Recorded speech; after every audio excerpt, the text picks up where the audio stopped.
What's up, everyone? Welcome to Talk Nerdy to Me. I'm Carter Tracy, and today I'm going to be doing a bit of a shoe review, shoe roundup comparison with the Norda 001, a shoe that came out, 3 years ago at this point, and comparing it to every other trail shoe that I own, which is a lot, that I have here lined up from least to most technical oriented, and give a breakdown of all of them. Alright, so the Norda 001, this is just the original, not the 001A. It came out back in 2021, actually. I just looked it up, so 4 or 5 years old. And I got it recently because Norda's shoes are ridiculously expensive. But because the 001A came out recently, which has a updated midsole foam, but everything else on the shoe stays basically the exact same except for maybe a heel collar difference. I was able to get these marked down to like $140. And I remember when these were coming out in 2021, 2022, I thought that they looked sick and like the reviews were really good. And so I'd always wanted them. And when they were half off, I thought let's get them and give them a try and see how they compare to shoes that are out in 2025, 2026. And so that was sort of my goal. This is marked as like a really good technical, durable daily trainer. And I do a lot of running here in the White Mountains in New Hampshire. A lot of running on the Appalachian Trail. So some pretty technical miles. And I thought that having a nice bomb-proof shoe would be a good thing. The 001 has a pretty thick Dyneema upper, but no weird overlays, sort of just like one material. It has a minimal heel counter, no padding really or anything in there. Some people have had issues with like heel rubbing. I have not had any issues in my testing so far. And then it has a like rubberized EVA midsole here that's made from Vibram. I think it's Vibram's only midsole that they've ever made. That honestly, compared to modern foams, feels pretty dull, pretty firm. Certainly nothing special. And then has a Vibram Mega Grip full-length outsole with pretty deep lugs, 5mm lugs. And I love a nice like full-length outsole that way. There's no exposed foam where like rock can sort of slip when you're taking steps on more rocky technical trails. So that's really good. And I've gotten to use this mostly just in the snow, in snowy trails here, because it's been really snowy. We're getting more today. We'll see how the long run goes tomorrow. Getting another like 6 inches. So I can't really speak on like how it is on super technical terrain. I was able to get in one run on not snow, and it handled that amazingly. But snow does really give me a great idea of stability, which I think is a really important factor for a trail shoe. And this has been very stable. That not bouncy midsole, it can be a negative when you're, doing road sections or anything like that, which this isn't fantastic at. But it makes for a muted and pretty stable ride. And I have a pretty good feeling that this is going to be amazing on like rocky technical trails. And I might do an update like in the summer after I've taken it out on those. But you can see many Norda 001 reviews out there. What I really want to do is, now that this is on sale and a bit more accessible to everyone else, tell you, is it worth it compared to running shoes that are coming out now in 2026, by comparing it to all the running shoes that I've been running in 2026. So for that, we're gonna move you down to the carpet, where I have my lineup of shoes. And yes, I know I have too many shoes.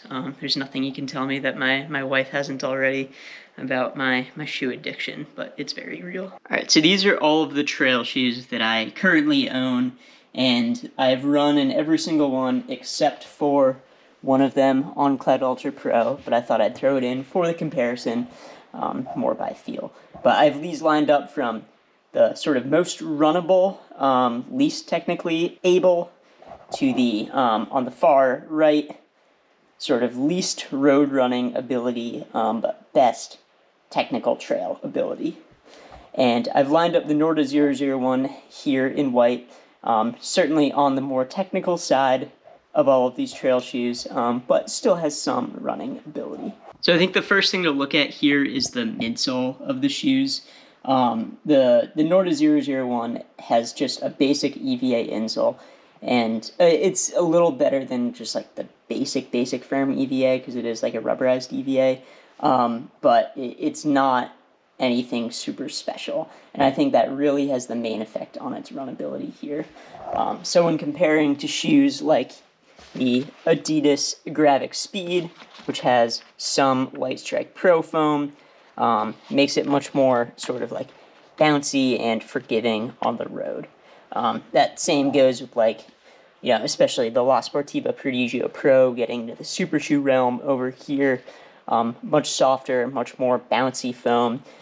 Will certainly protect the legs more on road running. And then it also comes down to stack height, where the Norda 001 has a pretty decent stack height, especially when compared to something like the Hoka Zinal, which has, I'd say, a pretty similar foam, but just much less of it.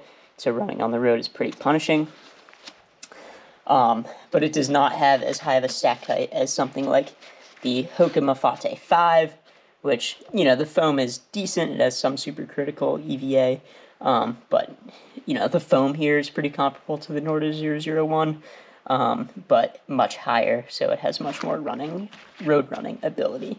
And that's same with the Arc'teryx Sylan Pro. A slightly softer EVA here might have some more additives to it than the Norda 001. But also just more stack height means more road running ability. I think the foam stacks up most favorably to shoes like the Topo Mountain Racer. This is the Mountain Racer 3, which has a pretty similar like firm EVA boring foam. And I'd say the Norda foam has a little bit more bounce, a little bit more resiliency. And then that especially comes true with the normal Tomir, which has a like super firm, rock hard EVA. This shoe is like, very durable, great lugs, but I will not run a single step on pavement in this shoe.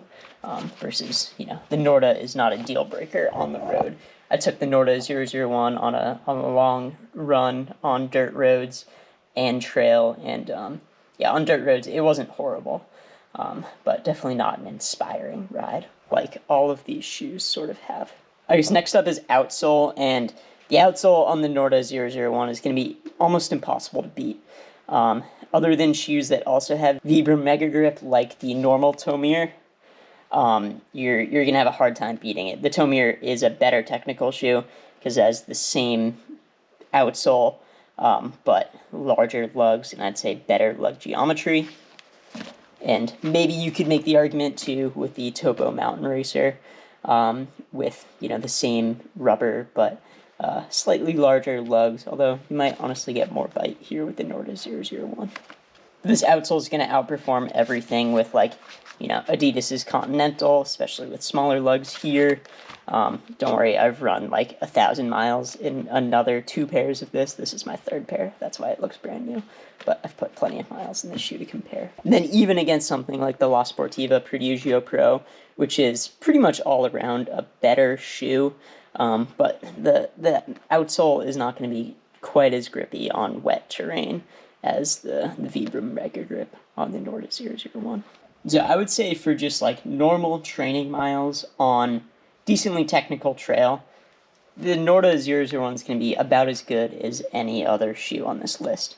I'll be happy to buy this and, run on trails and some road as I would something like the Hoka Speed Goat, even the Hoka Mafate, and it comes down to more of a preference thing where Mafate has a higher stack height. This honestly would probably be pretty similar to the new Speed Goat 7, and if you get it on sale, you can get it for a similar price as that Speed Goat, although the foam might be a little firmer on here because the new Speed Goat does have a supercritical EVA, but I do like this more than the Topo Mountain Racer, which honestly hasn't changed much since that time in 2021. And I think one other interesting comparison is from another boutique brand, which is the Speedland SVT, I believe.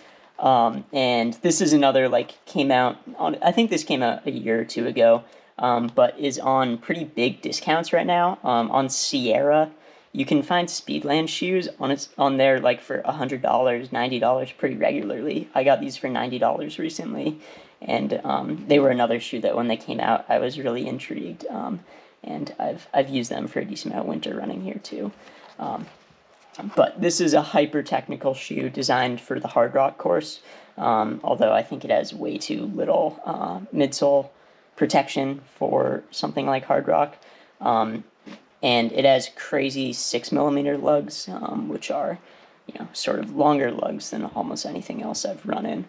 But when comparing it to the Norda, it's a heavier shoe than the Norda 001.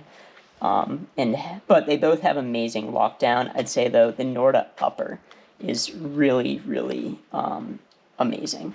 It has some of the best lockdown I've ever had on a trail shoe. I think, honestly, the best lockdown out of any shoe that I have up here, which is really saying something, because some shoes like the La Sportiva Prodigio Pro has a really nice lockdown too. And so for daily training, Norda 001, fantastic. We'll get the job done in every way. But I think that when it gets really interesting is racing. Would I race in the Norda 001? I think that there's some circumstances where if I'm racing something like the Penny Loop, the Prezi Traverse, something that's, very technical, but on the longer side, I think that this is a very good contender.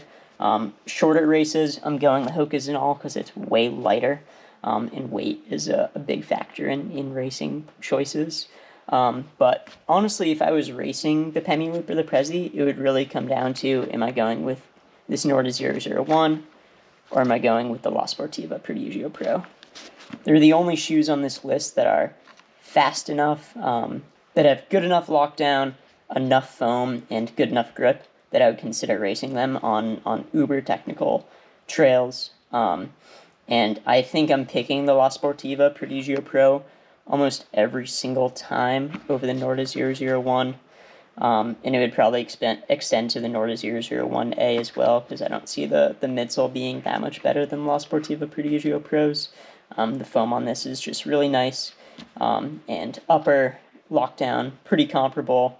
Outsole, pretty comparable. I'd give, outsole to Norda, upper to Norda, but midsole to La Sportiva Prodigio Pro.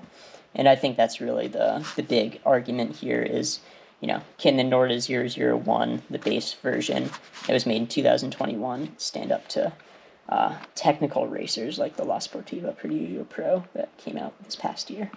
And I think that it can't quite hold that ground.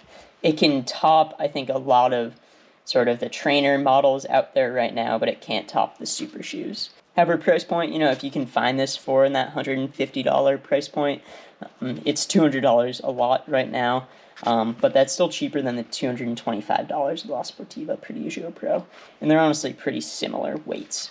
All right, so that was a lot of rambling about running shoes.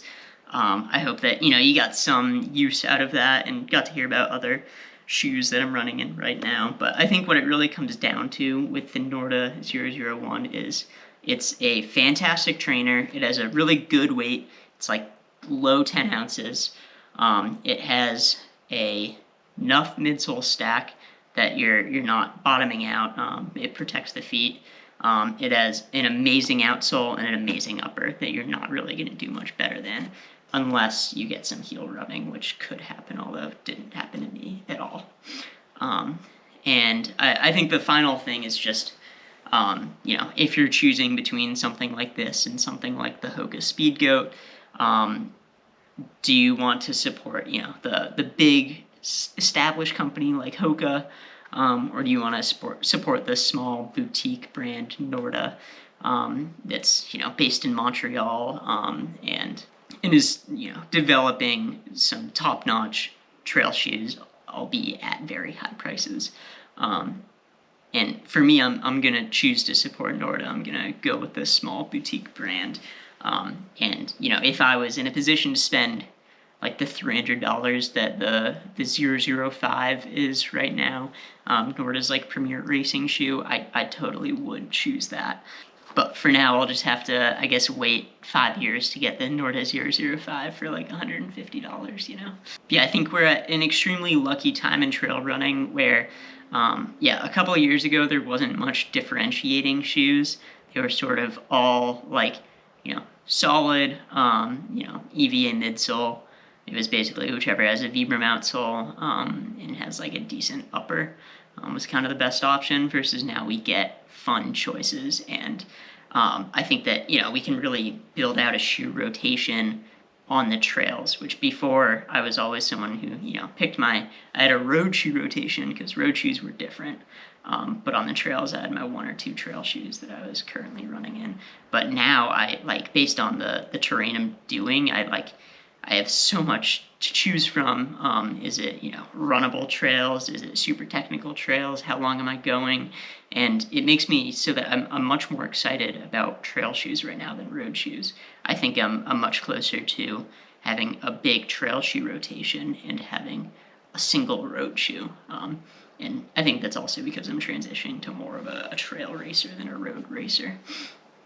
But it's very exciting, and I think that, you know, being like unsponsored runners where you can choose from any shoe brand that you want, it makes it so you can rock up to a race and pick the very best shoe for that race. Because especially in the super shoe realm that's coming out right now, like there's not one super shoe for trails that I would feel comfortable doing every single race in.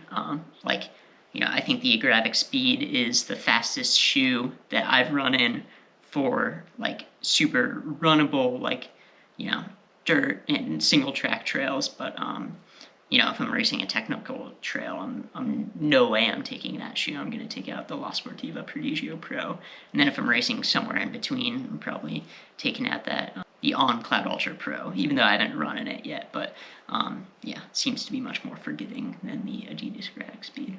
Anyways, I hope you enjoyed that video, but yeah, I like to throw in some gear reviews, shoe updates, as well as some training vlogging. Yeah, but if you enjoyed this, please like the video, subscribe to the channel, and as always, keep on running.